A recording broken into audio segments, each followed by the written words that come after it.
Okay. So I want to talk to you about some of the big national agenda items that you would need to be aware of as we're going forward, but particularly with some of the changes that we're going to be engaged with. First of all, I was previously called the Diocesan Safeguarding Advisor. I'm no longer called that. I am now the DSO because I have been accredited in line with Canon number 42.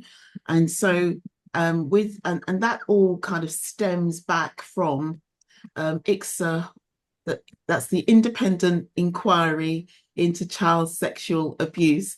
I do use acronyms, so please don't feel shy in saying, what does that mean? Because I do use acronyms. So once the independent inquiry had made their recommendations, one of it was that we should have a firmer footing within the canonical laws. And so that's why we've changed from advisors to diocesan safeguarding officers. And I am the safeguarding advisor to the both bishops that we have in the Diocese of Europe. So my email tag will now advise people that I am the advisor to the bishops. I also advise the archdeacons along with the rest of the members of the team. So the Church of England has a national safeguarding standards and quality assurance framework.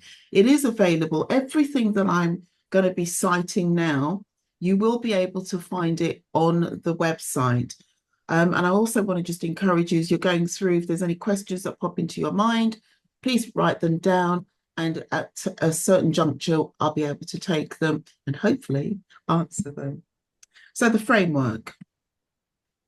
Many of you that have done the safeguarding leadership training course, that's a two-part course that we run, would have covered standards 1 to 5.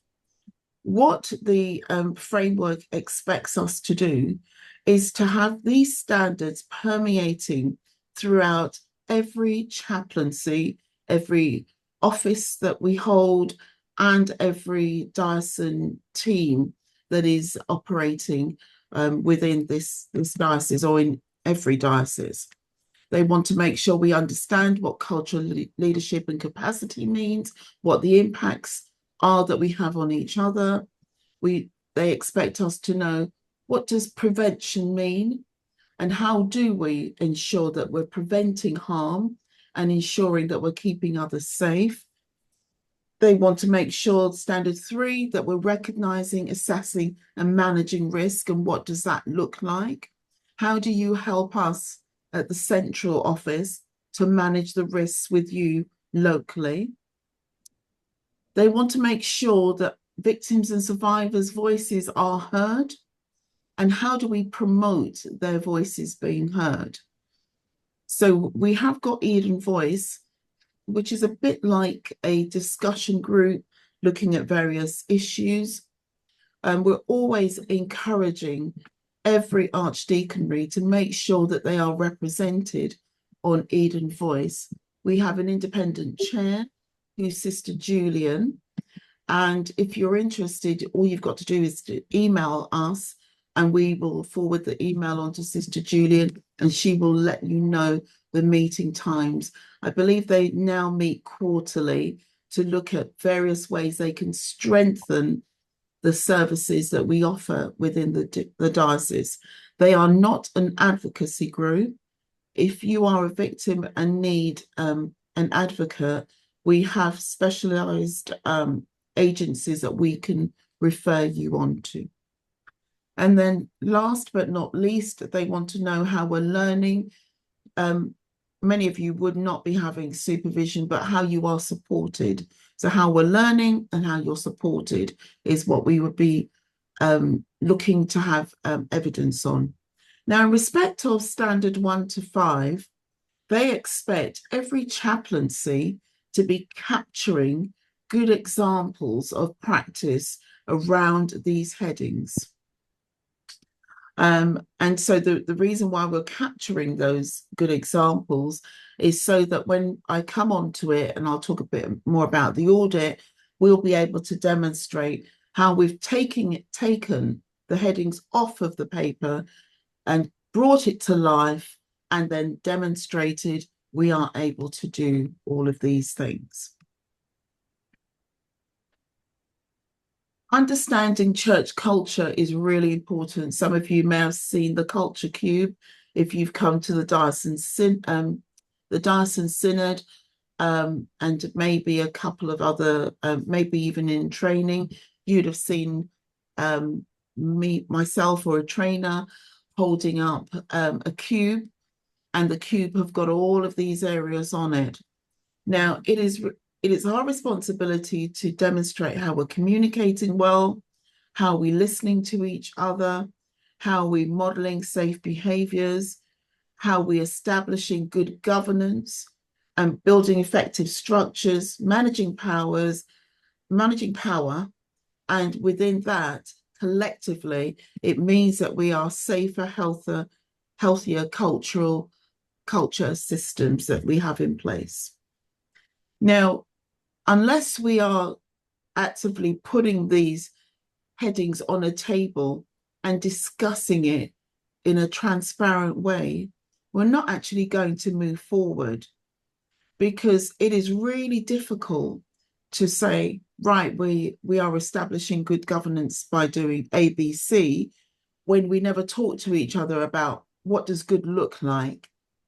So one of the things that we have to establish is, for us, and with the constraints that we've got within the chaplaincy area that we're working, what would good governance be? How can we evidence that we are doing the best that we can with the constraints that we've got within the area that we are trying to worship?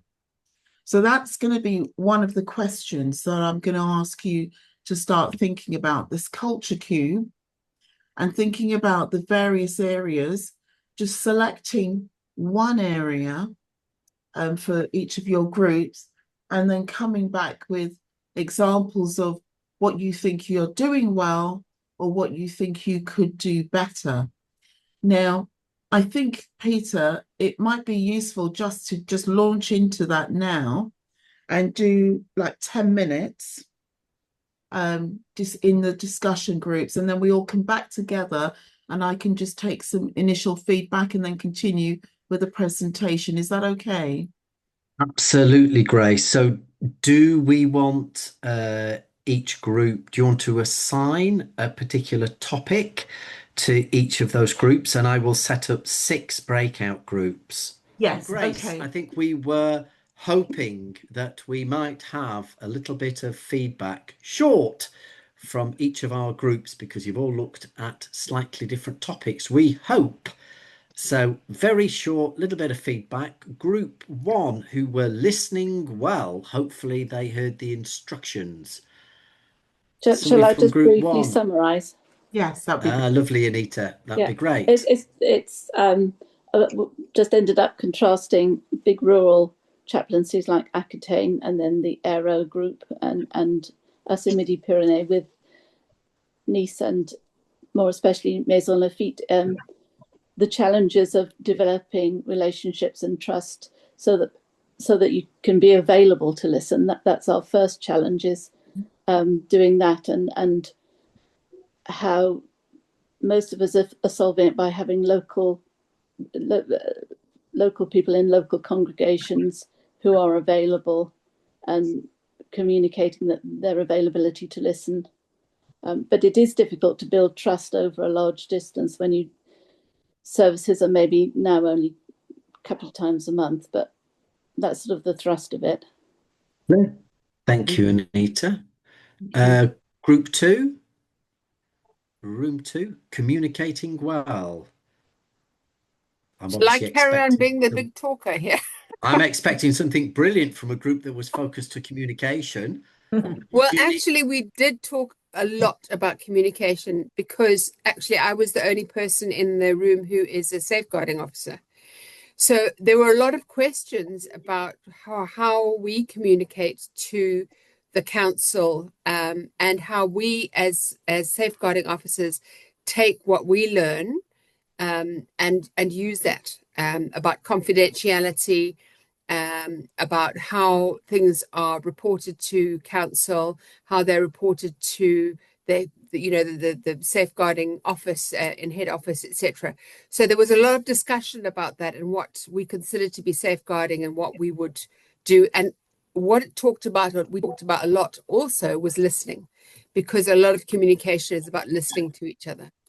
And as safeguarding officers, one of our primary roles is our communication is to listen, to really listen to what people are saying. Lovely, thank you. And then we've got group 3, managing power. Yeah, that'll be me. We thought that power could be cited in very many different areas, whether that was the chaplain, a member of the council, or even a member of the congregation. For example, if a wealthy member gave a lot of money and wanted things done his way. So power is not always where you think it is. Managing it is difficult, but needs communications. We're coming back to communications all the time. And also an effective safeguarding officer who is able to stand up to power. And that is not easy. Very true.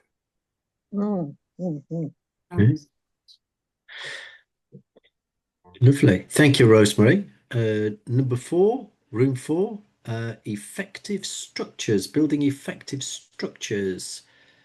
Establishing. Oh no, building effective structures. Building. Yeah, it is building. Thank you. That's me.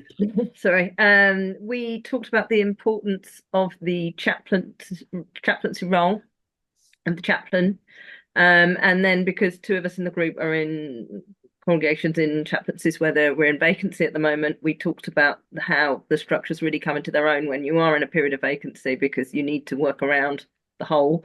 And the importance of the chaplaincy council, both in supporting the safeguarding officer and in generally creating a culture around the whole aspect of safeguarding.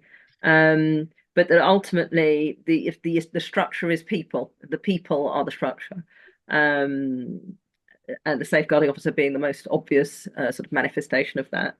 And that, you can have written procedures to follow, but ultimately it comes down to people and the support that we give each other in the various structures that exist within the chaplaincies. And right at the end, thrown in was being curious. There we go. Nice. I like that. Thank you. And then we have room 5, establishing good governance. Okay, I was made to be the leader here and speaker of our group. I kind of shared with our group what we do at Christchurch, or what we try to do at Christchurch, on the core elements of good governance. We try and do clear accountability and leadership. So roles and responsibilities are clearly defined. Policies and procedures are in place. We review the policies regularly, and they're accessible to the congregation. We have them at the back of church, so everyone knows they can read them, access them, look at them. We report regularly safeguarding issues at our PCC meetings. There's always a space there to share with the rest of the council. And safe recruitment and training. I shared with the group that one of the things I do when people, if they put their hand up to volunteer, or I go looking for volunteers, one of the first things I say to them when they agree they want to be a volunteer, that they will have to go through safeguarding training. If they don't want to do it, I'm sorry that they don't volunteer.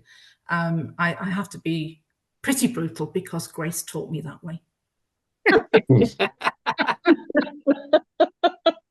was All gonna right, Having said Maggie. all this, it's easy to do it in one place. A lot of you, I know, are spread so thinly across many churches, and that's really, really hard. And I do sympathise with you guys. But this is just what we try and do at Christchurch. Yeah, thank you so much. And last but not least, a modelling safe behaviours, Group 6. Do we have a speaker? Yeah, I'm happy to say something.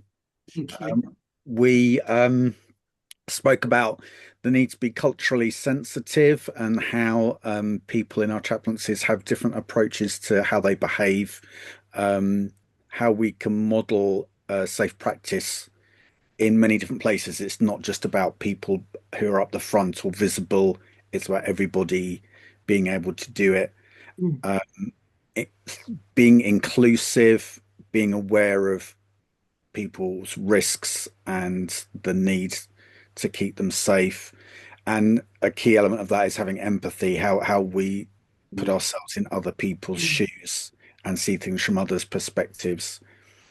And also how safeguarding is perceived is important. So promoting it in a positive way.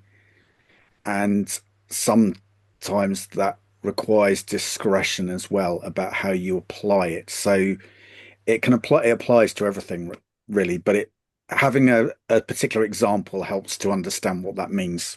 So we talked about a few examples. Excellent. I think the feedback that you've given, all of you have given, shows great insight into how challenging and how wide the subject areas are. I am going to share my screen again and take us back. There we go. Right back there. Now, understanding church culture does mean that the exercise that you've just engaged with is something that you take back. You think about how can you drip feed a subject area as a discussion point across your chaplaincy. It might be that you link it to a Bible scripture and you have it in Bible study, or it might be that you just have a discussion, like tea and coffee afternoon or evening, where you say, right, we're going to look at, safer, healthier cultures. What does it mean for us as a chaplaincy? And the same exercise that I've just demonstrated with you is the same exercise you can do locally. So I want to encourage you to do so. This cube, I believe Craig has put it onto the website. Andy, are you still on? I'm not sure if Andy's still on. No, he's not. Okay. I believe this cube is on the website, so you can just download it and make it up. If not, I'm happy to keep making them. The other synod that I went to was Switzerland. They got loads of them, as did Germany and Gibraltar. So it's just because you guys are virtual, that's why you haven't got me coming along with a case of cubes. But if you can't make them, I'm happy to keep making them. I have a spare one, Grace, that came back from Switzerland. So the lucky winner tonight could have a dice sent to them. Okay, excellent.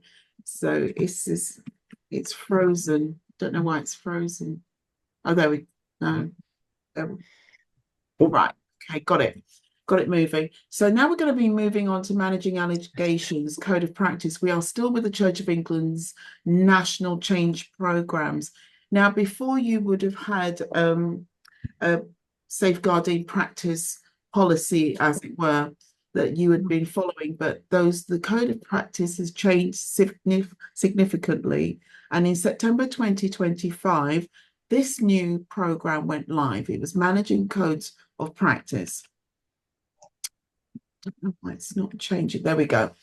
So the pathways, before we had 3, which is on the left, which was the triage, initial contact, then the safeguarding management groups. Now, what we have instead are 6 pathways. We've got a pathway for members of clergy, lay volunteers, church communities, posthumous concerns and allegations, employees, failure to follow, and elected members. Each of them are individual pathways that we will follow. And what we have done now is that from the triaging, we can come down and go into, so if I use my cursor, that would help you. We can come from the triaging here down into a pathway for the relevant person and follow it through into an investigation. Or we could simply go from triage down to initial contact to talk to the person who's done the referral and decide that there's no further action, and then it's out. If the case meets a threshold, we will let the referrer know in either way, thank you for the referral, we are taking it further, or we're not. If we're taking it further, it will then go to the safeguarding case management groups. Before, they used to be called core groups. We no longer call them core groups. In fact, the term core groups came from safeguarding in the statutory sector when we had children subject to child protection plans. The second meeting after the initial plan was made was called a core group. So it wasn't really suited to what we were trying to do in the voluntary sector or the charitable sector, as the church is. So safeguarding case management groups is a much better word or title to have. So those are the new pathways, and we're going to be incorporating those pathways into our practice, or we are incorporating it, but we're also going to be running out little mini workshops to help you understand it better in terms of what needs to be done next. Okay, so I can get it. There we go. Now the real kind of major one, and I'm going to do a separate presentation on the audits. So, but I just wanted to give you some headlines here. So we've got the Church of England independent audit, which is coming up, and the Diocesan in Europe will be audited in 2027. And in fact, I'll tell you what I'm going to do. I'm going to stop sharing for a minute, because it would be worthwhile me just going on to the other audit. So I'm going to share my screen, just let me get this ready. Okay, I'm going to share my screen.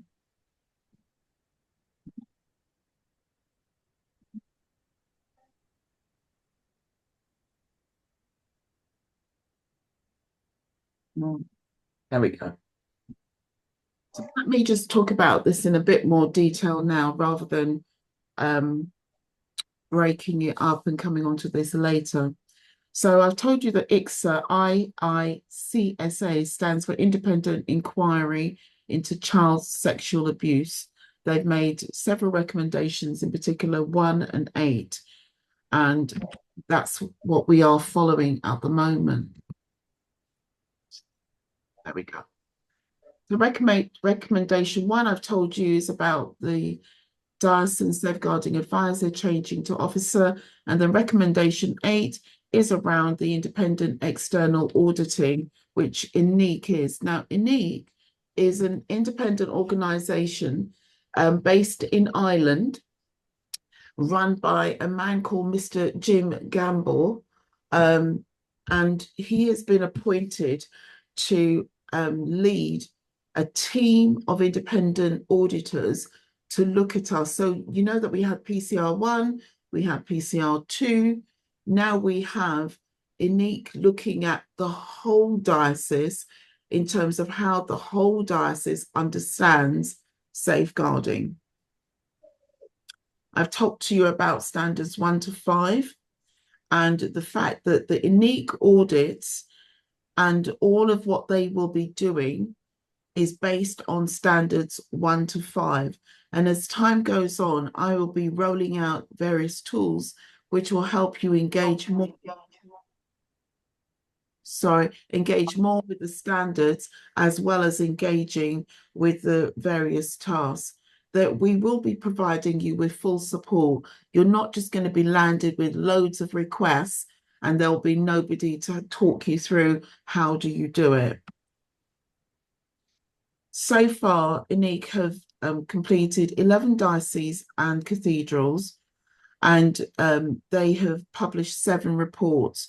Now, the report publishing is a little bit slower than NST or the church commissioners would have liked, but it's simply because people want to make sure that what's produced is accurate. So there will be 1 in-person audit per month until 2028.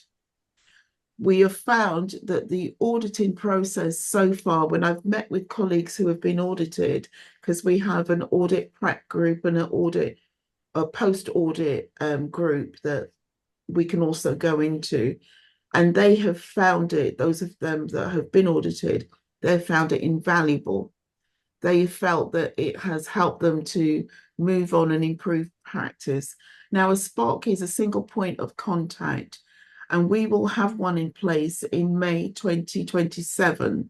Then there will be a 360 tool, which is a questionnaire which will come out to every single chaplaincy. It's like a survey for people to answer questions. And as you answer separate or various questions, we will upload it into this 360 tool and send it off to INEC.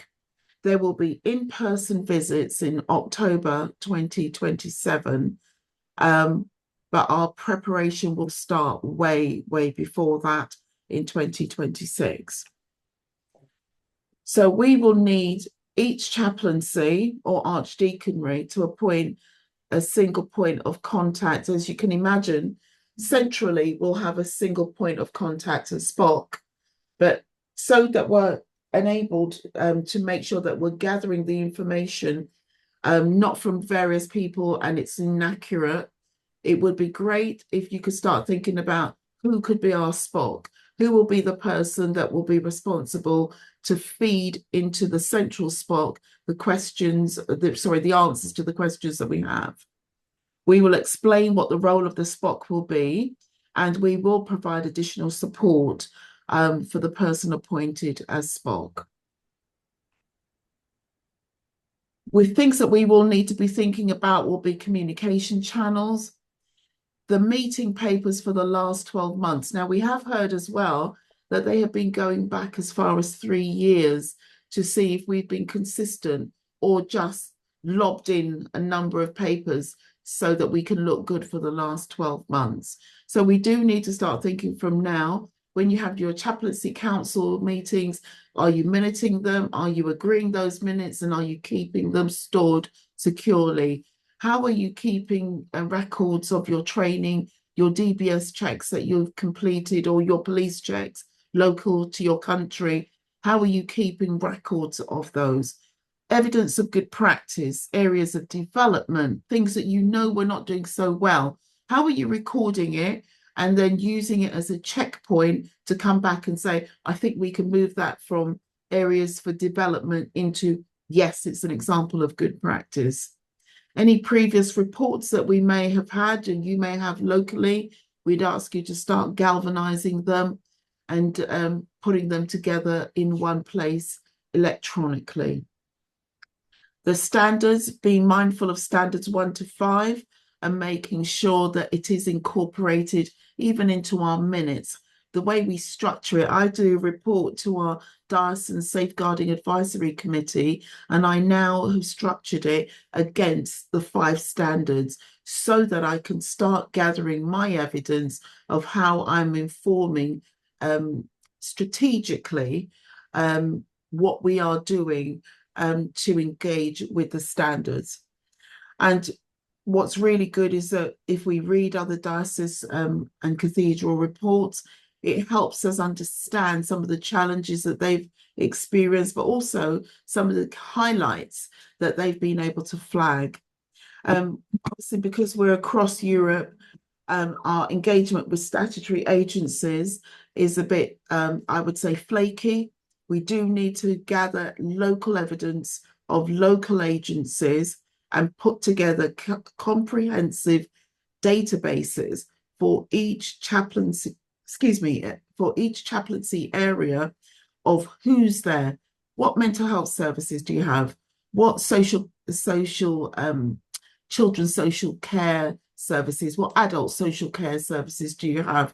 What are their key numbers? How do we know what agencies to go for each chaplaincy is some of the things that we need to be thinking about.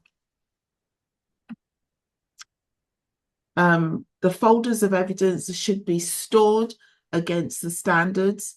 So if you know that you've, maybe had a really good sermon, maybe that fits into how you're promoting cultural engagement, then you can put it into your folder for standard 1. If you know that you've had a good example where you've put up posters to help prevent harm or made people more aware of these things fall into the category of harm, around being aware of domestic abuse and how does abuse permeate throughout families. Any information that you may have shared is examples of good practice, and then you would put that into standard 2. So you can get a sense of how you would start to break down your evidence folders and then start incorporating the information you've got into them. So again, I'm going to invite you to go back into your discussion groups and think about your evidence types. What sort of direct evidence have you got? And what sort of indirect evidence could you start to gather? And this is really just helping you collectively start to think about what do we need to do, where are the gaps, and what could we start to do differently. I'm going to stop sharing and invite Peter to again launch the rooms. And your questions are direct evidence and indirect evidence. So I may actually try and capture, I'll try and capture this slide and put it into, yeah, that's it. Okay, thanks, Grace. So some of this, first of all, I just want to say to folks in our Zoom workshop tonight, please do not panic. Do not leave this meeting incredibly distraught or disturbed with, oh my goodness me, what is going to happen? Yes, we are going to be audited with regard to our safeguarding practices in 2027. We know the timetable. We have a year to prepare for that. But of course, we are already doing large parts of what the auditors are going to be looking for. We're pretty certain they won't come and audit every single chaplaincy. They may pick a number. And actually what we're trying to do tonight is to start to share some of the thinking about how you as chaplaincies might start to collect together evidence in all sorts of different ways, which would just indicate how good you are all at safeguarding from a very general perspective. So taking those 5 standards that Grace presented earlier on, and she just mentioned in this presentation, the question then is, so same question for each of the groups, what sorts of types of evidence might you put, and I'm theoretically now thinking 5 paper folders that we have within a chaplaincy, whether that sits with a CSO or with the chaplain or with the secretary or some other suitable volunteer off the council, or indeed from within the body of the worshipping community, and how we just start to collect bits of evidence that will show that your particular chaplaincy is good at these 5 particular standards. And that's a very simple starting point for us. We're not asking you to do more, it's just simply keeping a hold of what you're doing. Is that okay? We're going to pop you into your same breakout groups. How long have we got this time round, Grace? So if I just do you think 10 minutes would suffice? Is that good? I'm just looking for some acknowledgement around the screens. Does 10 10 looks good, but everyone's saying yes. All righty, so off we go again. Well, welcome back, everybody, and thank you for engaging with that exercise. I'd like to repeat the same process that we went through, one person just giving some headlines of maybe 2 or 3 points that you've covered, and then just move on to the next group. So group 1. Yeah, that will be me, speaking for my group. Well, once we got over the initial sort of of what's all been we've learnt about, yes, we like the idea of being, we're quite old school and getting out the 5 separate folders and then sorting it out, to be able to physically sort of see sort of what the evidence we'd collected. Personally, I think from our little group, I think I had the most experience with using the dashboard, which has been extremely helpful. And very, very good pointers, and keeping me on track and reminding us when things needed to be reviewed and reapproved and so on. So that would help a lot with the direct evidence side of things, we think. Yeah. However, we were struggling a bit with the indirect, because Roy thought of, sermons, and perhaps within minutes it would have been noted that things are, by forms of evidence. But that was it. We couldn't think of anything beyond that. You can't think of anything yet, but you will. Okay, yes. I don't know whether you have more examples, or you would be able to, I suppose you'd be able to guide us and help us with that. What we'll do is, as we go along in 2026, we'll start to roll some of those things out. Think about this, think about that. But yeah, thank you very much, Alice. Great. Thanks, Alice. Group 2. Who's That'll be Charlotte. Oh, thank you. Okay. So group 2. We talked about, somebody in our group had a very good idea of incorporating things into a newsletter. And as a safeguarding officer's report. Obviously not revealing names, but raising awareness of safeguarding as a culture. We decided also that victim and survivor evidence might be indirect mostly, that this might involve participation in survivor groups, that there could be sessions run to help survivors based on topics like forgiveness, for example. There was the discussion between what was the difference between what was direct and indirect was also discussed. We decided that perhaps if a safeguarding officer went to different places or different worship centres to talk about safeguarding, that could be direct or indirect, depending on how much detail was given about where and when they went to that. And so in an indirect fashion, that is more or less what we discussed, I feel. Lovely. Brilliant. Thank you. Thank you, Charlotte. Group 3. Yeah, I'm going to hand over to John Airy this time. Pardon? John, you don't get off that lightly. Yeah, I mean, direct evidence is obviously written evidence. I mean, nothing happened unless it was written down at the time. If it ever came to the absolute end in a court case, unless you wrote it down, it didn't happen. You'd be blasted out of court.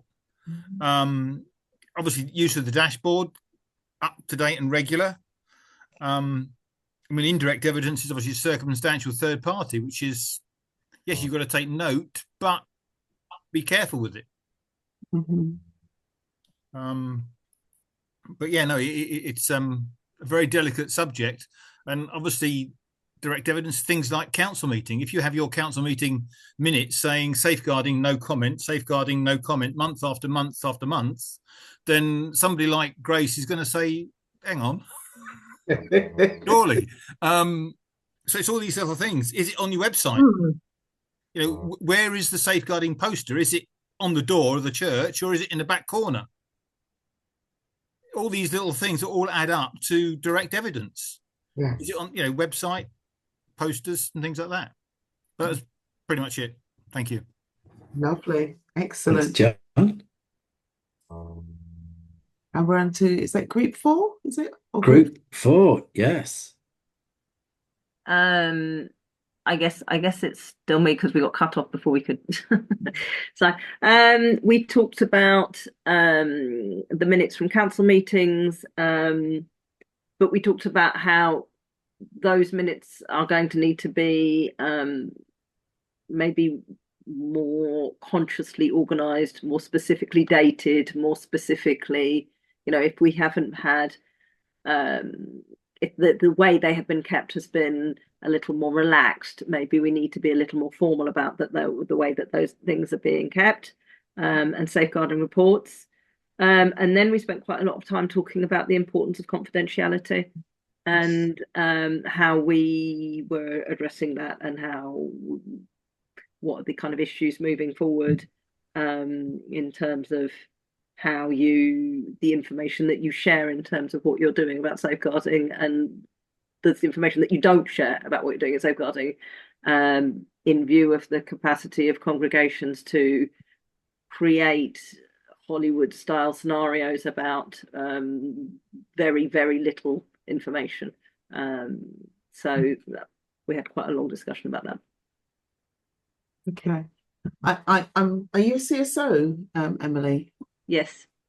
Yeah, it'd be good if you come along to one of our workshops. I'd be quite interested about the Hollywood scenario concept, and what that really looks like, so we can unpack So that. we were saying things like, so for example, I've just gone around for Safeguarding Sunday and said, hello, I'm a safeguarding officer, and this is what safeguarding is, and and you know, members of the congregation will come up and say, "Oh, is there much of that in our congregation?" And I'll say, I can't answer that question, because there is no answer to that question that is acceptable, because either no, or yes. But if you say yes, even that, they will go off and go, "Oh, she said there was a safeguarding issue. You know who it is? I bet it's so and so. I thought it would be something going on." 24 hours later, that's it. There's your Hollywood scenario. Yeah. Not enough. Brilliant. Lovely. I think it's group 5. Yes. Yep, that's me. How to follow Emily's Hollywood scenario, I think. Oh, Celia, I'm sure you can manage. Well, I got thrown into this. So we were very much like, I've forgotten the lady's name at the beginning, was like, whoa, okay, we've got time. Let's take a deep breath. Direct evidence, following very much what others have said. Minutes of meetings, yes, we keep those. I think they've been kept for quite a while, and we've had very good secretaries who've done so. Indirect became a bit more challenging. Yes, there are or have been concerns, allegations that have been, of course, recorded but can't be shared. So how much indirect evidence is that, or what happened, risk assessments that should be written down, but I'm trying to explain it really as to say that it's quite difficult to bring out that indirect evidence. What we'd like, it comes into sort of modelling safe behaviours, I think, and somebody mentioned Safeguarding Sunday. It's the first time in our chaplaincy in each of the 6 worship centres we've done it. I wasn't there because one's several hundred kilometres away, but it happened. And yes, it was written down, and this order of service was prepared, and the homily. But in some ways, to me, that's sort of indirect evidence that we are finally reaching out and it is being received. Because I did have some feedback from a couple of the centres, and they said people were quite, in the congregation, were really quite confused, but also then pleased to hear the stories and the way what was happening. So a bit of an indirect evidence that the word of safeguarding is getting out there. Thank you. That's about it. I love Celia. Thank you. Group 6. Group 6. Last but not least. I think that's me. Yeah. So. Ian, lovely. I better There we go. Yeah. You're good. Yeah. Since we're the last one, much of what we discussed has already been said. So the first thing to say is that this has been landed on us, so it was difficult to. We need more information before we can really understand this. Certainly, there's a blurred line between direct evidence and indirect evidence, so we need to know more about that. The direct evidence is easier, and quite honestly, I think that I personally am a great fan of the dashboard. And if we are 100% into the dashboard as safeguarding officers, now I'm a safeguarding officer, then I think it's going to be very easy for us to satisfy the requirements of direct evidence in most ways. And it comes down, of course, to things like recording everything we do, all our reports, demonstrating that we adhere to our published safeguarding policies and procedures, that those who come to into our congregation or into our church are immediately given information on the service sheet or by the poster or whatever, and that all discussions are minuted, that we can keep our case notes properly as safeguarding officers, and so on and so forth. Indirect evidence, we weren't really quite sure what that was supposed to mean. But we did have a discussion about, well, I mean, for a start, does indirect evidence, is it something that's not written down, or is it written down? If it's not written down, it's not really evidence, is it? So how do you square that circle? I hope you're going to tell us that in due course. But it might be something about how we go about creating safe spaces for various things within our group, in our congregation, how we behave in subgroups where we have different topics, if you like, or different objectives, what we share and how we do so. Do we encourage others to contribute, etc., etc.? And how much of this should we or should we not write down? So we're not 100% sure. We think on the direct evidence, we know how to go about it. On the indirect evidence, we need a little bit of help. Yes, absolutely. Thank you so much. Ian, that's great. I would just like to point out at this moment in time that no financial incentives have been paid to Ian or Alice for their great endorsement of the dashboard. But I thank you both very much indeed for promoting Well, it is Christmas, Peter. Well, I'm sure something could be arranged. But no, I do thank you both very, very much for promoting it. Some of you know, because I have been chasing one or two people up whilst I was down in the southeast of France around making sure that you are accepting the invitation to get your dashboards up and running. Because as you have heard from two extremely good practitioners, it is a wonderful tool and automatically gets you into some of this evidence gathering. If you have received an email, oh, Jane, thank you. If you have received an email from Andrew Munro, from Andy, and you've not yet replied to it, please do get yourselves signed up and get onto the dashboard program. All right. Sorry, Grace, I just wanted to make sure not that I'm competitive, but I want 100% compliance when the table gets produced. I can assure you of the Archdeaconry's, Peter's always is somewhere near the top because he is very competitive. Frida, you've got your Frida, you've got a question? Frida. Frida? She's muted. Oh, I'm muted, right, sorry. Can you unmute Frida? I'm getting better and better at this. Okay, we can hear you. And I'm sorry, I've had a very difficult day. What is dashboard? Okay. Or can somebody send me an email telling me, because I have not received an email. Frida, sorry to jump in here. I'm going to talk about it on Thursday at our council meeting. Okay, right. A brief one. Okay. Sorry to interrupt. Thank you very much. See you there. Thank you. So you know about it on Thursday, Frida. Thank you very much. A little bit, yes. You know what? Hearing the feedback is music to my ears, and I'm really excited. And in fact, I think the last speaker was Ian. Is that correct? Yes. knowing you actually started to embark on the indirect evidence by talking around the groups, the posters, how do we arrange things? That's indirectly you are working towards making sure that your risk assessments or your people, your meters and greeters are compliant, because you don't really write down everything that they say, but you make sure that the way that they greet people culturally is acceptable, it's engaging, it's safe.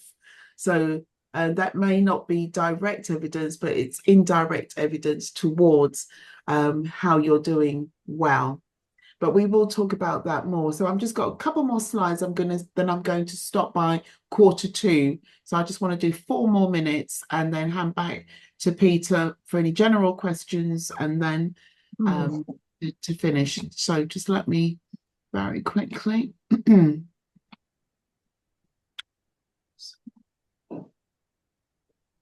So some deadlines for you to be aware of. The order is coming to the diocese in Europe. Preparation for us starts in January 2026.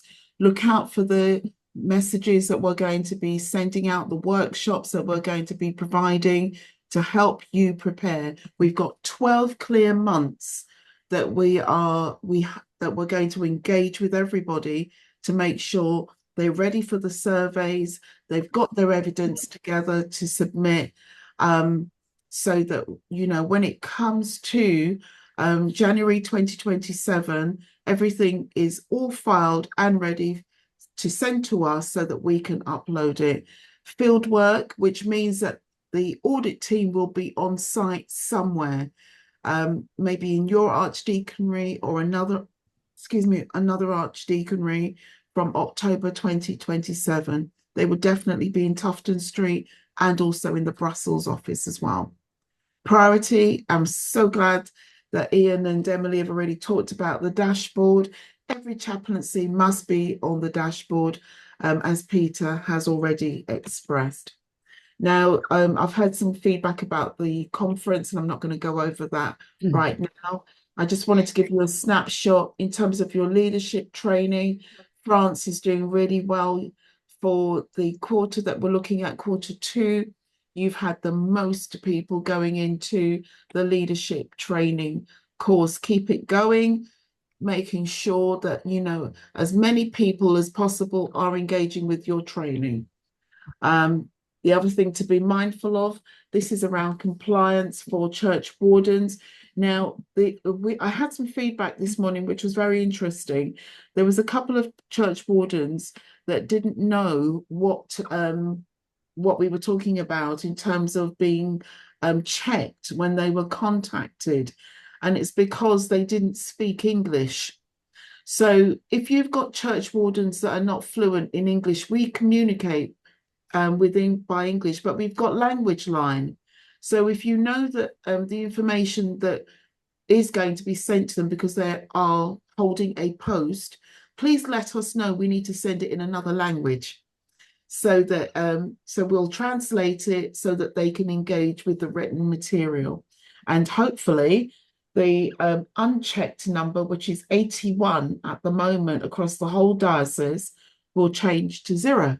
I will have 100% compliance in terms of church wardens. At the moment, we are holding a big risk. Then we've got CSOs who are not checked. And at the moment, we've got 16 across the whole diocese, and we want to bring that right down to 0.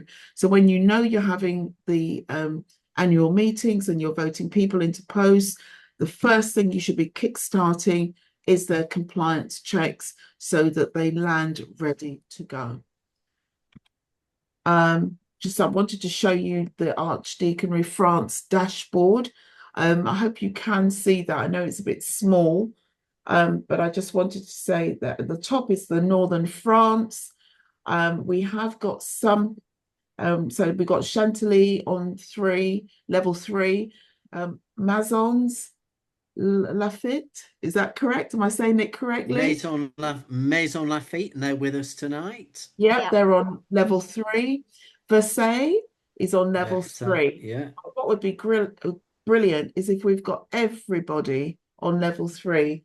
For for the Deanery of Southeast France, we've got Cannes on level three, Marseille on level three, and Saint Raphael. Raphael, yes, that's Jane who's joined us as well. Jane. Yes, on level three. And then when we go on to the Deanery of Southwest France and the Vendée, we've got Herald. Is it Herald? Errol, that's Ian. That's on level, they're on level three. And what? Yeah, I can't say. Poitou-Charentes. Charentes is on level three. And Peter, last one. Vernay-les-Bains. Yeah, are on level three. And our whole aim is for the Archdeaconry of France, along with the diocese, to be engaging fully. Now, the ones that we are worried about are these ones, not engaged. And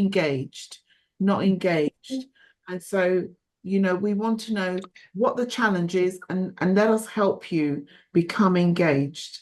And I know we've got somebody on our Zoom tonight from Le Gard. So Yes.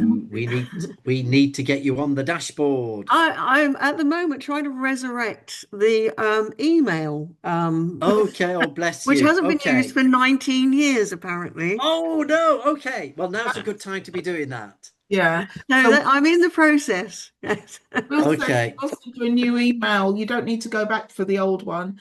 I think I'm beginning to realise that might not be a possibility. Yeah. Okay. Lovely. And go for it. Create a new safeguarding. You must have a chaplaincy email address. We can't use personal email addresses. I'm going to stop sharing because we've already looked at challenges, really. So questions. I'm going to stop sharing. And there's a question from Charlotte. Yeah. Can I just say for the Pas de Calais, we had a general email address, but it didn't work, and we had great difficulty with it. I set up another one under Hotmail, but I wasn't permitted to use it for the chaplaincy. So when our new priest, that is something I've got on the books that we will, for all areas, like for the prayer circle, for the newsletter, for the safeguarding, that each unit will have a specific email address within the chaplaincy. That is on the, Sounds good, Daphne. Thank you. Yeah. Not at all. We've got a question from Charlotte. We did have a question from Charlotte. We've lost Charlotte. Sorry, I was on mute. Thank you. About the level 1, level 2, level 3 thing, not being on dashboard, this is perhaps less clear to me. What does that actually mean in practice? It means that you're answering the questions about what you have in place in your chaplaincy. What we are intending to do is absorb congregations into the chaplaincy, so it's one report which is being provided to your chaplaincy council so that it's easier for you to manage. But so if you complete all the questions on level 1, it will produce a report, and then you can take that report to your chaplaincy council and then move you on to level 2 to answer additional questions. Your responsibility to keep going back to your level 1 report and then your level 2 when you've completed it, to make sure that you're always keeping things moving, fresh, refreshed and up to date. But it's a one-stop shop. It also produces action plans. So after you've answered all the questions, it will tell you, well, now you've got to do these 3 things. They are your priority, and the other things you can leave for a while and then come back to it, and then they will become a priority. So if I've understood you, if I can just check that I've understood you correctly, you mean that this is a process of a series of questionnaires that feed back into each other, and that the level 1, level 2, level 3 is the stage of the questionnaire process at which you're at? It's a questionnaire process, but it also talks about your compliance stages. So your level 1 is your basic level compliance. Level 2 is your intermediate, I would say, compliance in safeguarding. And your level 3 is your advanced compliance with safeguarding for your chaplaincy. And that compliance is determined by the answers to the questions. That's correct. Thank you very much. Thank you. Right. Thank you, Grace. Charlotte.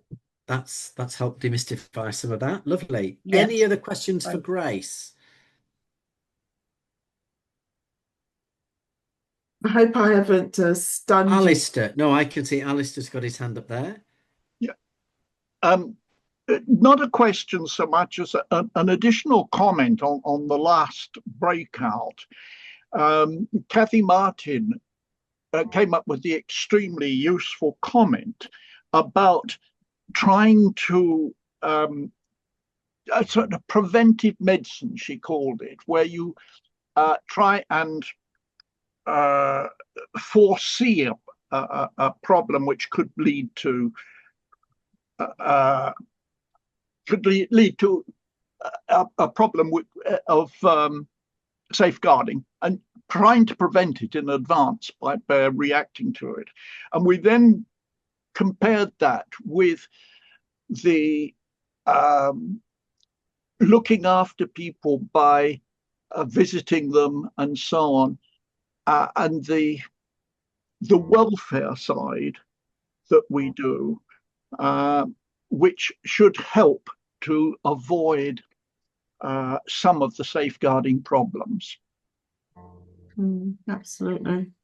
Thinking about your visiting regimes, your lone working, how are you checking those people that are going into the vulnerables homes, representing the chaplaincy, who's collating that data of numbers, all sorts of things. All of that adds or contributes to safeguarding within the chaplaincy. So yeah, definitely, it is good. Lovely. Any other questions whilst we've got Grace? Ainsley. Yeah. Hi, hello, Grace. Hello. I'm Peter. Yeah. So this is new to me. This idea of of this review and investigation and so on. And obviously, you've been focusing on Not investigation. Audit. Please don't. It's an audit. Please don't think this is like an investigation. It's an audit, simply to ask, what have you got? Yeah, well, okay.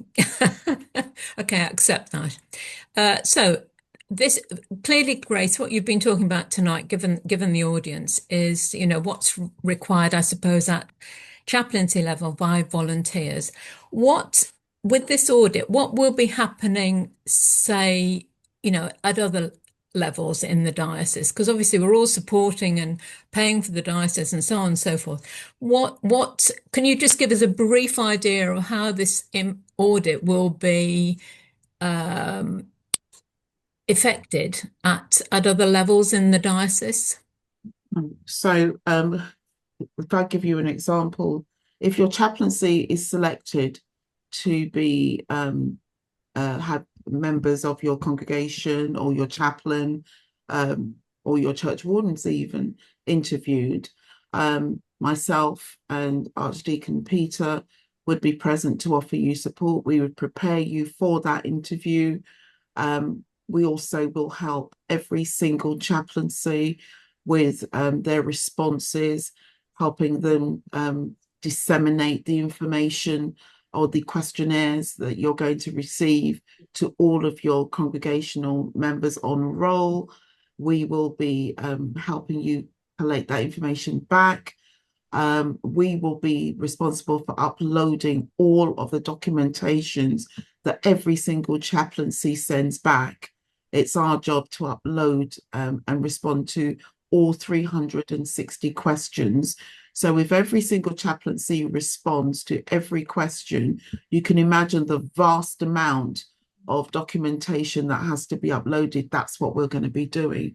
We're also going to be coordinating the logistics of the audit team, where they're going to be going, when they're going, who they're going to be seeing, making sure the diaries are marrying up, making sure that we've got representatives of the DST present to offer you the support as and when necessary, and the list goes on.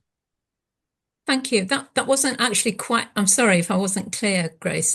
What I was meaning was, if you look on the, for example, if you look on the Diocesan website, you will see that it explains what everybody's role, what the role of the bishop is, what the role of the archdeacon is, the chaplain, and so on. It explains. So I was wondering, what at those kinds of levels will the audit be affecting those kinds of levels as well? Will you be audited as a team? Will the archdeacons be audited?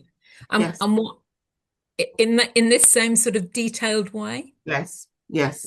Everybody. So they've had their presentations already, which is the same presentation. They've got to get their folders ready. They've got to get their evidence together, and everybody from the bishop's office right down the archdeacons have to collate their information. The DST, it will be more focused on our cases, our training delivery, our trainers. All of them will be or some of them will be selected to be interviewed. So it's about preparing them and how are they going to be gathering their evidence to be sharing. So we have a twofold job: to demonstrate the casework that we do, which is our primary task, which is that we do day in and day out. Demonstrate the training that we deliver meets with the requirements of the national standards. And then the third thing is to ensure that we can demonstrate that we've supported every single chaplaincy to respond to the audit. Okay. Whoa. Thank you. So Ainsley, tonight, for me, tonight's meeting is some of the stuff that I can put into one of my folders or multiple folders. Yeah. Because there are 4 archdeacons, at least one of us will be interviewed. So I need to get my stuff together as well. I think that's actually quite encouraging, really, that this is the same effectively. I mean, this is what I'm hearing, I think, that it's the same at every level. Yes. Because, sometimes there's a feeling it all falls at the bottom, No. So I think that might be quite helpful to get across, because I hadn't appreciated that till I asked. So I think that's encouraging, actually. To hear that. Thank you. Yeah. So Ainsley, you could imagine a question that I might get if I was interviewed. What's your evidence of encouraging good practice around dashboard usage? Yeah. Peter, not all your archdeacon or all your archdeaconry chaplaincies are on dashboard. Why not? Yeah. What evidence have I got that we've done our best? So. Absolutely, Jane, you can put tonight's meeting in your folder as well. That'll be super. There'll be something that'll link everybody. Yes. And we of course have names of who attended, so we can do that. We're going to quickly finish. Grace said we wouldn't need the full time, but we are nearly there. Anita.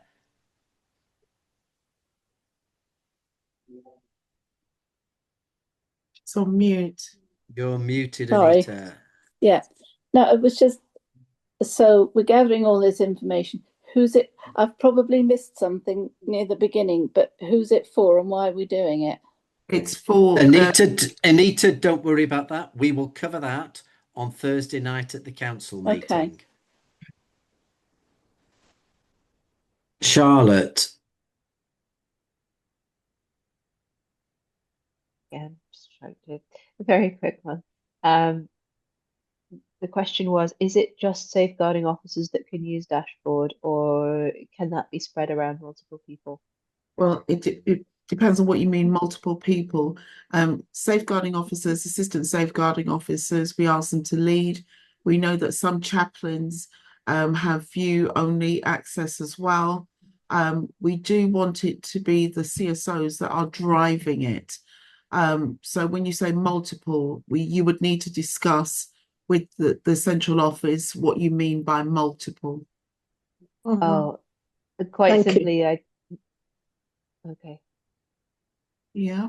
If you just if you ring in or just send in an email in terms of the roles that those people have, because what you don't want is misinformation going into your dashboard to get to level 3, and then should you be selected and you're asked to evidence what you've put into the dashboard, and then we can't do it. That makes sense. So it's about being selective about who you. Selective and accurate. Yeah. Thank you very But the much. output, as Jane has put, the output from use of the dashboard at San Rafael, she shared with the chaplain. So actually, there was a good level of communication around where they were, and of course, the dashboard's got some really good stuff to be able to bring forward into chaplaincy council meetings.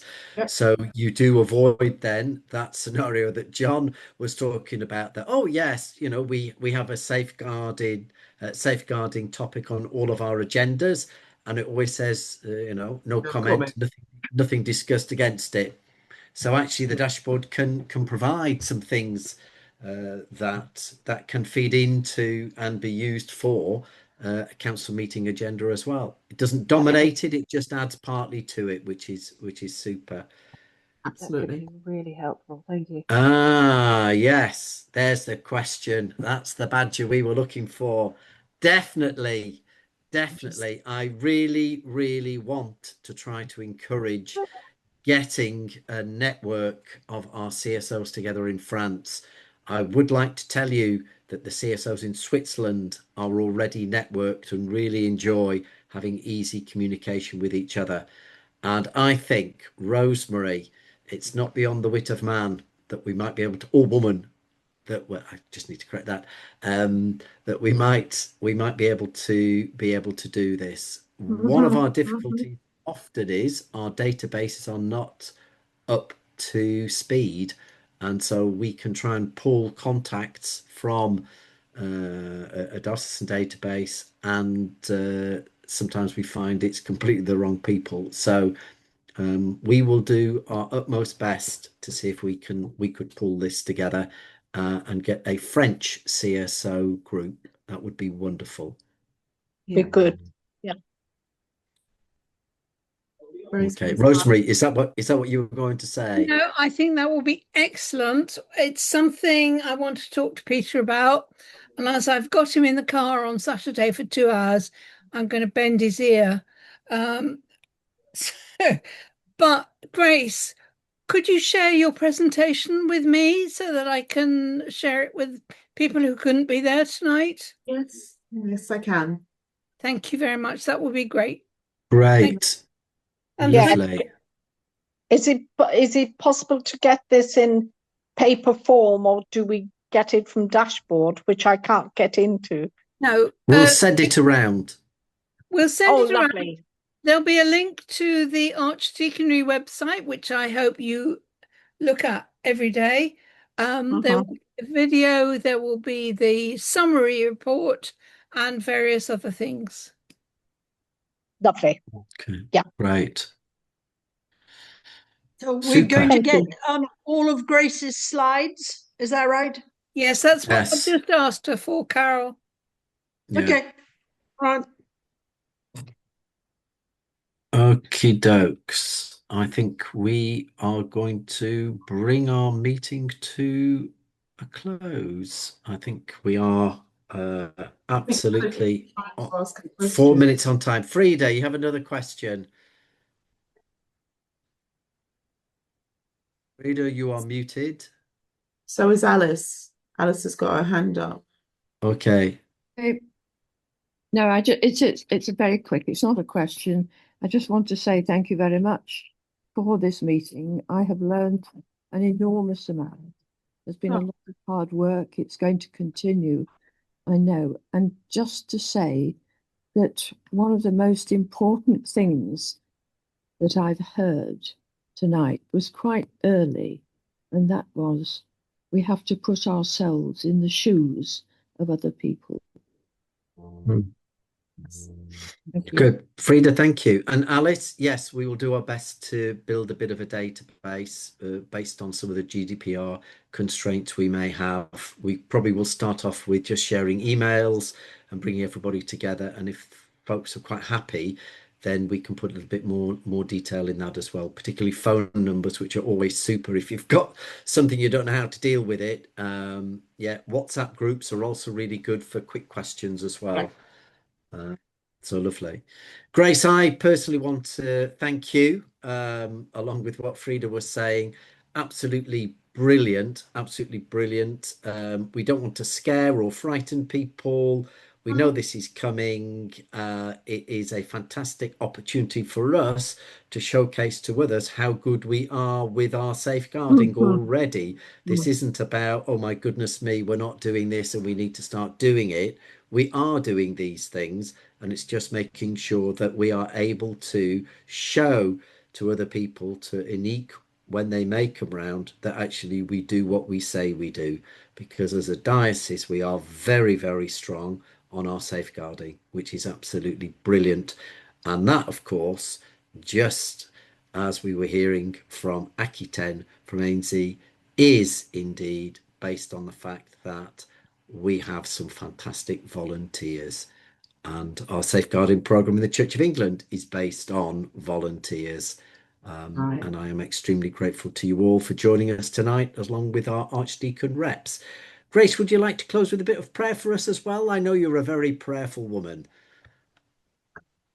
Okay, all right. Okay, let's bow our heads.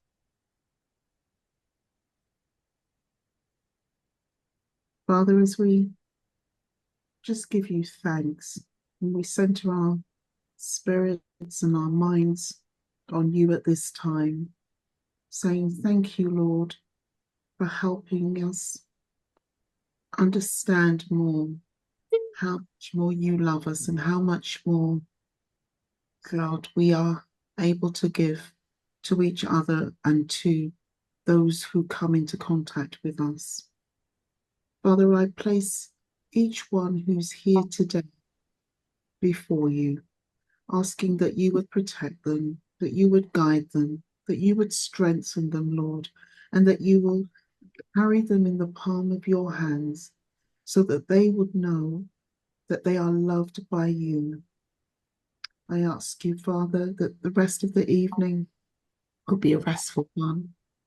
That, Father, as we go to bed, that we go to bed in peace, knowing, Father, that you are watching over us until such time, oh God, as that you call us home. We say thank you, Lord, for all your mercies.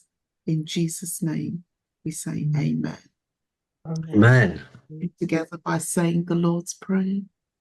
Our Father, Father, what in In heaven, hallowed hallowed be your name. Your kingdom come, your will be done, on earth as it is in heaven. Give us this day our daily bread, and forgive us our sins, as we forgive those who sin against us. And lead us not into temptation, but deliver us from evil. For the kingdom, the power, and the glory are yours, now and forever. Amen. Thank you. Okay, so can I just make everyone just have a quick check at your chat? Rosemary's saying, if you are a CSO with us, we would love to have your name and email address. And the easiest way to send that is to synod@Anglican France.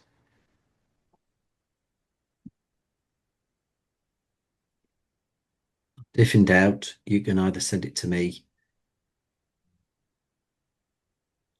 It can also work. Lovely. Grace. Thank you. Fantastic. Thank you so much indeed. Really, really, really great to have you with us again this evening. And we look forward to further updates All as we right. move into See you. 2026. Take care. All righty. Thanks. And for our meeting now, for those that would like to stay on, we're going to move to Complin. And that's going to be led for us this evening by one of our area deans, Paul Willis, who is area dean down in the southwest of France.